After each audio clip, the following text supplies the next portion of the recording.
कबीर ने जिस घराने में आंख खोली थी वो निहायत मजहबी तो ना था, मगर सोमो सलात की पाबंदी की जाती थी और एहतमाम भी। उसके अब्बा बैंक में आला ओहदे पर फाइज थे, लिहाजा घर में पैसे की रेल पेल थी। उसकी माँ समाजी कारकुन होने के साथ साथ एक अच्छी माँ और अच्छी बीवी भी थी। वो अपनी वेलफेयर ट्रस्ट भी चला रही थी। कबीर ने अपनी इब्तदाई तालीम लाहौर ही के एक अंग्रेज़ी स्कूल में हासिल की थी। वो बहुत शानदार कारकर्दगी दिखाने वाला बच्चा था। हर इम्तहान में अव्वल पोजीशन लेना, और फिर मुकर्रिर तो वो इतना बेहतरीन था कि दूर दूर के स्कूलों में मुनक़िदा मुकाबलों में उसका तोती बोलता था। घर का माहौल सादा मगर जदीद दौर की ज़रूरतों से माला माल था। उसने कभी अपने वालिदैन को आपस में लड़ते हुए नहीं देखा था।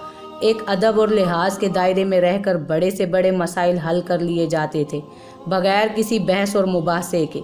ज़िंदगी की गाड़ी इसी तरह सुकून से चलती रहती अगर कबीर की ज़िंदगी में वो शाम ना आई होती।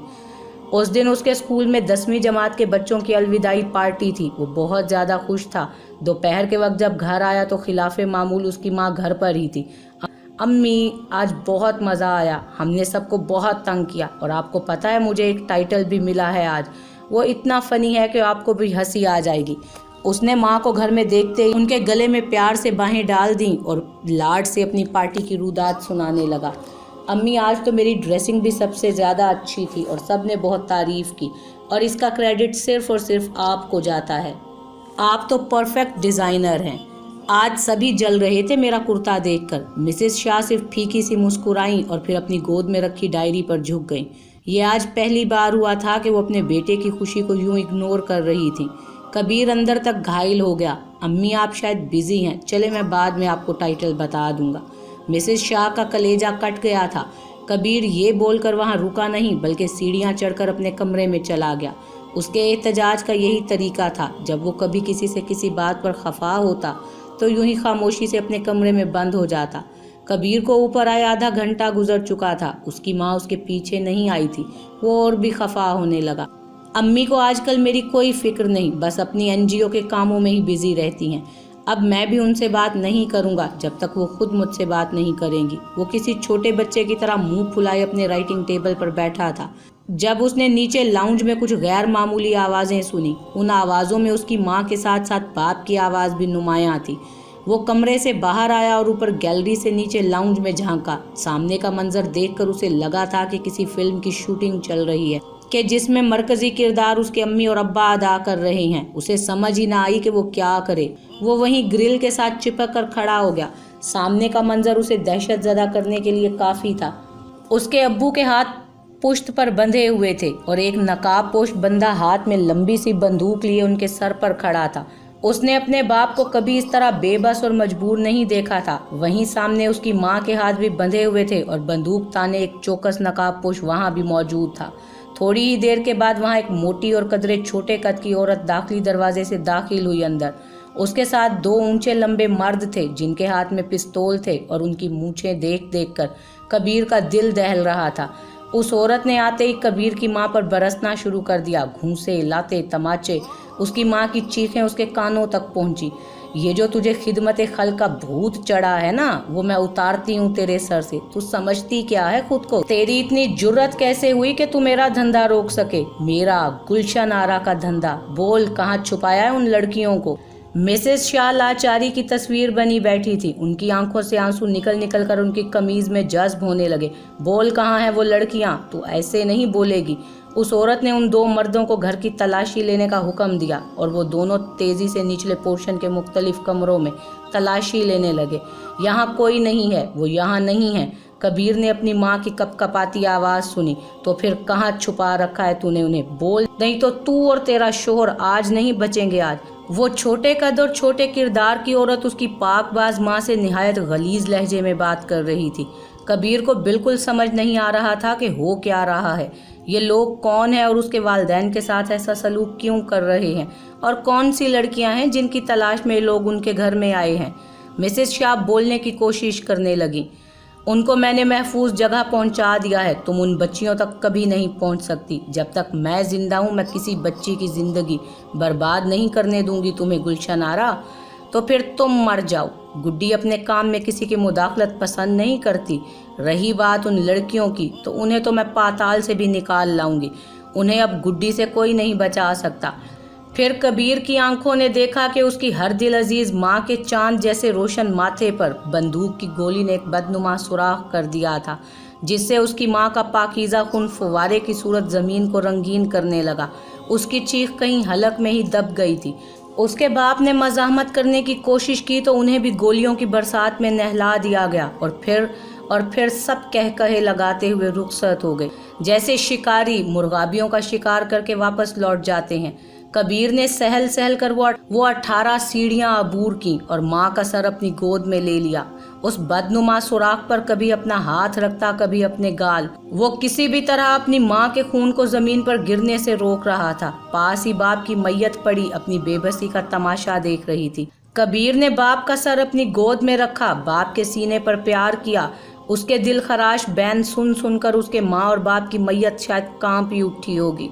उसे नहीं पता कब, कैसे और किसने उसके वालिदैन की तदफीन की। हाँ, उसे वो रात याद है कि जो उसने अकेले घर में गुजारी थी। उसे लगता था कि घर की सारी दीवारें उस पर गिरने वाली हैं।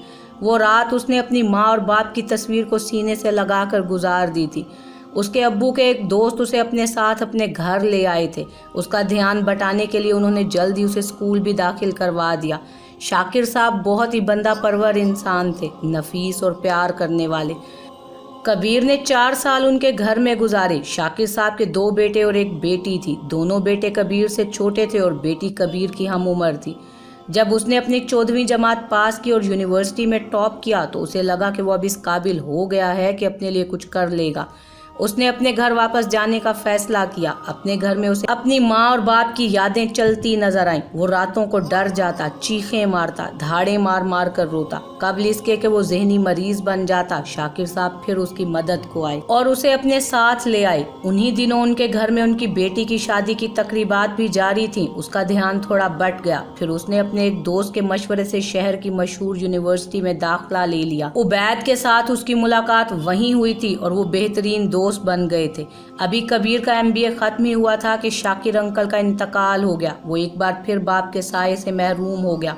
इसी दौरान उसकी मुलाकात एक ऐसी हस्ती से हुई जिसने कबीर की जिंदगी का रुख ही बदल दिया। वो सब कुछ छोड़कर एक दरगाह पे जा बैठा और उसे वहाँ वो सुकून मिला कि जिसकी तलाश में वो न जाने कब से भटक रहा था।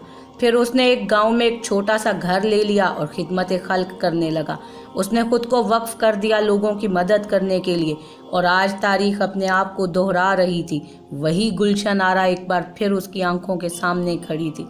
उसने अभी तक डसना बंद नहीं किया था। वो उसके वालिदैन के बाद न जाने कितने ही घरों को उजाड़ चुकी। कबीर ने एक भरपूर निगाह उस पर डाली और बाहर निकल गया। गुड्डी का सांस किसी ने खींच लिया था। उसका ये नाम तो अब मुद्दत हुई किसी को याद भी नहीं था।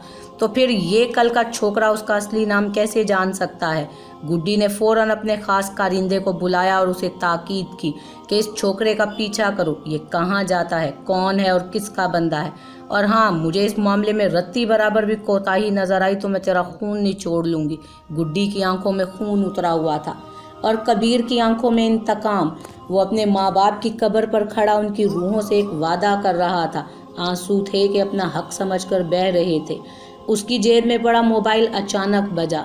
ये फ़ोन उसने आज ही सुबह ख़रीदा था और उसका नंबर सिर्फ 2 ही लोगों को दिया था, एक बाबा फजल को और एक मासी खैरा को, जो कि सितारा के पास थी। उसने फ़ोन उठाकर कान से लगाया। दूसरी तरफ मासी खैरा का सांस बेतरतीब था। कबीर ने फ़ोन कान से लगाया, मासी खैरा की बात तहम्मुल से सुनी और ख़ुद को नॉर्मल रखने की कोशिश की। फ़ोन बंद करके एक नज़र ज़ेरे खाक माँ बाप पर डाली और कब्रिस्तान से बाहर निकल आया। उसने टैक्सी रोकी और अस्पताल चलने को कहा। वो जब टैक्सी में सवार होने लगा तब उसने अपने पीछे एक गाड़ी देख ली थी। कुछ देर में उसका शक यकीन में बदल गया। कोई वाकई उसका पीछा कर रहा था। भाई, पहले किसी भी नज़दीक पुलिस स्टेशन चलो। ड्राइवर ने गाड़ी पुलिस स्टेशन के सामने रोकी। उसका पीछा करती गाड़ी भी बाहर आकर रुकी। उसमें मौजूद बंदे ने घबरा कर फ़ोन गुड्डी को खड़का दिया। मैडम, वो तो पुलिस के पास आ गया, अब क्या करूं? तो इतना मर क्यों रहा है? पहली बार देखा है क्या पुलिस स्टेशन? चुप करके नज़र रख और मुझे रिपोर्ट कर सब। जी मैडम। फ़ोन बंद करके सबसे पहले फ़ोन गुड्डी ने मलिक तसव्वुर को किया, फिर जल्दी से जेवर सामान निकालकर मुकम्मल इत्मीनान से किसी का इंतज़ार करने लगी।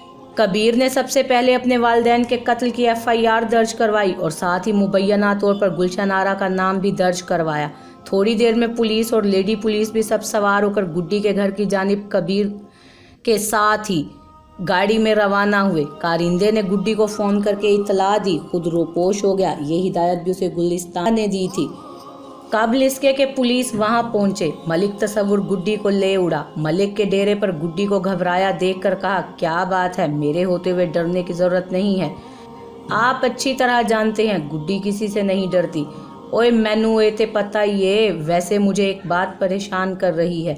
उस छोकरे को मेरा असल नाम पता है, उसने सीधा गुलिस्तान आरा कहकर मुझे बात की थी। मलिक के भी कान खड़े हो गए, पता नहीं कौन है और किधर से आ गया। तुम बताओ आज मेरी दवाई का क्या किया है।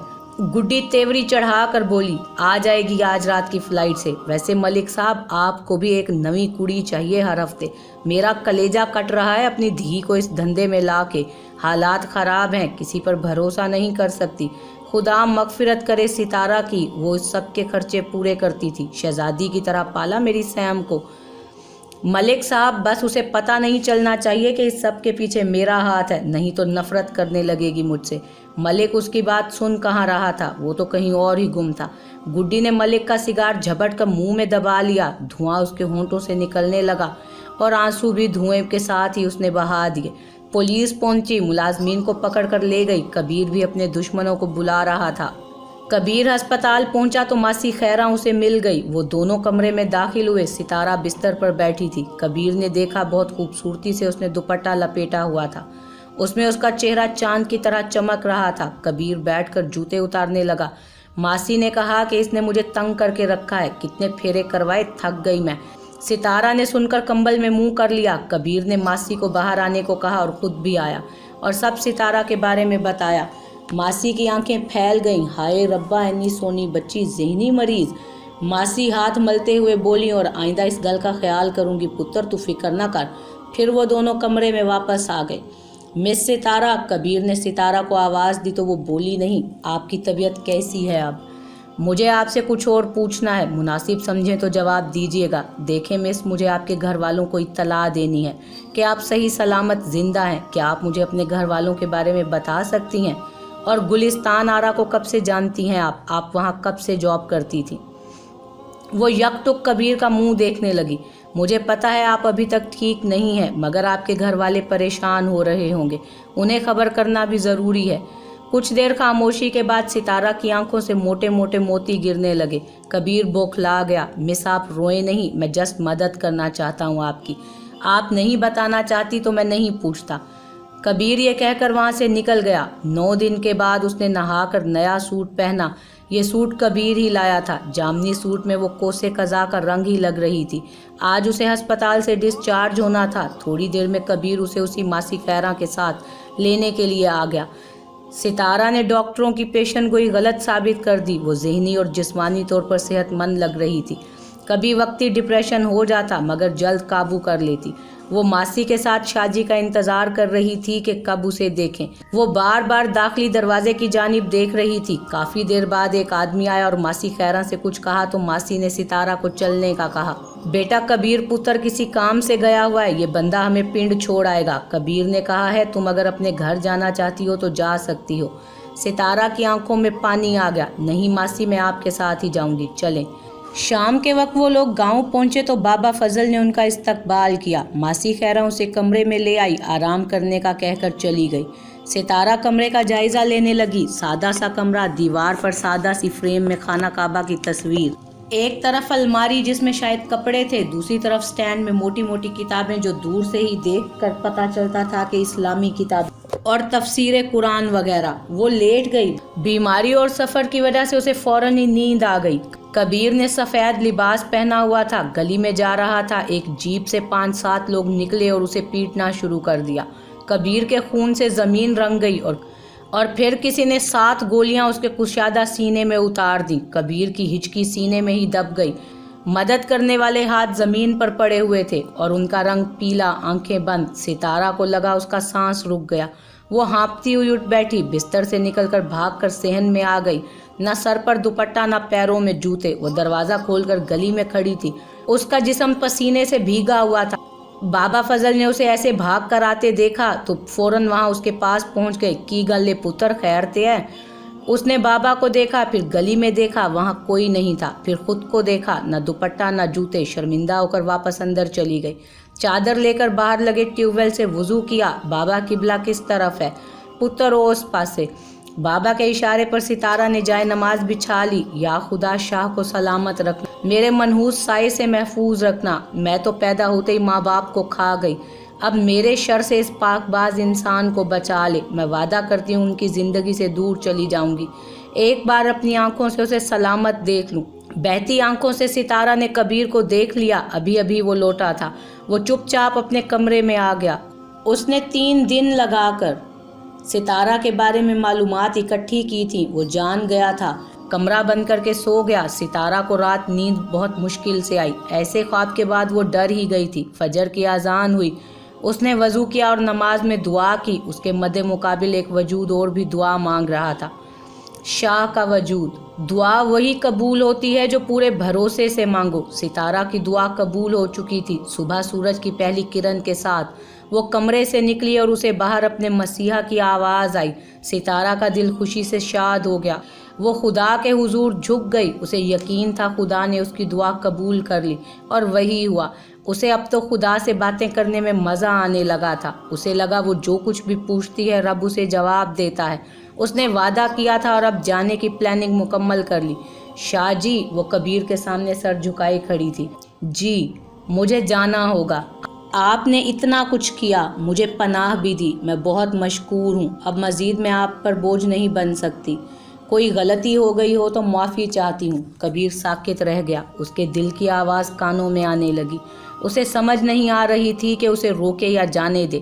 ستارہ نے وعدہ تو کیا تھا کبیر سے دور ہونے کا، مگر خدا نے حامی نہیں بھری تھی۔ شاید خدا کے فیصلے کچھ اور ہی تھے جو کبیر کے دل میں اتار دیے تھے اس رب نے۔ ستارہ نے چادر لی اور صحن عبور کرنے لگی۔ کبیر کمرے کی کھڑکی سے دیکھتا رہا۔ ستارہ نے پیچھے پلٹ کر دیکھا، کبیر پر نظر پڑی تو دروازے سے نکل گئی۔ 5 سال بعد علیزے، تم نے سارے کپڑے مٹی مٹی کر دیے، ابھی نہلایا تھا تمہیں، جلدی آؤ کپڑے بدل لو۔ نہیں ماما، ابھی پاپا آئیں گے۔ 4 سالہ علیزہ پھر گلی میں بھاگ گئی۔ تھوڑی دیر بعد ستارہ نے دیکھا اس کی بیٹی بھاگتی اندر آئی۔ پاپا آ گئے، پاپا آ گئے۔ اس نے گھر سر پر اٹھا لیا تھا، سن لیا مہارانی کے پاپا آ گئے۔ کبیر سامنے ہوا تو اسے شرم آ گئی۔ اسے شاہ جی سے آج بھی شرم آتی تھی۔ اس شام کبیر نے ستارہ کو روک لیا تھا۔ دونوں نے خدا کے فیصلے کو قبول کر لیا اور اس نے اپنی ہر نعمت سے انہیں نواز دیا۔ گڈی کی بیٹی سیم کو ملک نے اپنی ہوس کا نشانہ بنا ڈالا۔ سیم نے خودکشی کر لی۔ اپنی جوان بیٹی کی لاش دیکھ کر گڈی دماغی توازن کھو بیٹھی۔ ملک کو الیکشن میں کامیابی ہوئی، مخالف گروپ سے برداشت نہیں ہوا۔ ایک جلسے میں جب وہ خطاب کر کے نکلا، اسے گولیوں سے بھون ڈالا گیا۔ خدا نے انصاف کر دیا۔ خدا تو سب سے انصاف کرتا ہے، انسان ہی جلد باز اور ناشکرا ہے۔ ستارہ نے کچن کی کھڑکی سے دیکھا، شاہ جی بیٹی کو کندھے پر سوار کر کے صحن میں گھوم رہے تھے۔ ستارہ نے بہت اوپر عرش والے کو دیکھا اور مسکرا دی۔ گھر، شوہر، عزت، اولاد، سکون، سب سے بڑھ کر ایمان سے اس کی جھولی خدا نے بھر دی تھی۔ اب خدا کی ذات کسی اور جھولی کی منتظر تھی، کوئی مانگے اور وہ ذات اسے عطا کرے۔